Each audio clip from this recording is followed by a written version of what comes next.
Testosteronni pastligi bu hech narsa emas. Bu o'zi sekin yoshim katta bo'lib qoldi yoki oxirgi vaqtda charchaganman, shuning uchun pasaygandir deb uni tashlab qo'yish kerak emas. Albatta, uni ko'tarish uchun harakat qilish uchun qat'amdir internetdanmi yoki boshqa joydanmi, bozordanmi yoki tanishlardanmi dorilarni bilib yoki aptekaga kirib o'sha provizordan dori so'rash kerak emas. Eng to'g'ri yo'l birinchi navbatda mutaxassisga, ya'ni urolog kontrolga borib, menda mana shunaqa shikoyat bo'lyapti. Agar shikoyat bo'lsa-da, unaqa negadir xohishim pasayib qoldi, negadir oxirgi vaqtda vaznim ortib ketyapti, negadir ertalab kelsalar umuman yo'qolib qoldi yoki shikoyat yo'q.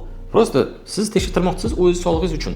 Ko'rdingiz kimdadir muammo bo'ldi, qaysidir tanishingizda muammo bo'ldi, nimagadir tanishingizda masalan uylarda farzandi bo'lmayapti yoki negadir jinsiy aloqadagi muammo hisobiga ayoli bilan ajrashmoqchi yoki yasholmayapti, boshqa alohida yashashyapti. Shu narsani eshitdingizda, sizga turtki bo'ldi, siz keldingiz urolog kontrolga va tekshirtirdingiz. Tekshirtirganingizda u o'zi sizdan suhbatlashadi, gaplashadi, keyin tekshirtiradi, o'sha analizlarni. O'zingizdan o'zingiz shu menda testosteron pastdir, men shuning uchun libidan tushib ketgandir va shuning uchun men dorilarni ichishim kerak yoki men vitaminlar ichishim kerak degan narsaga o'rganmang.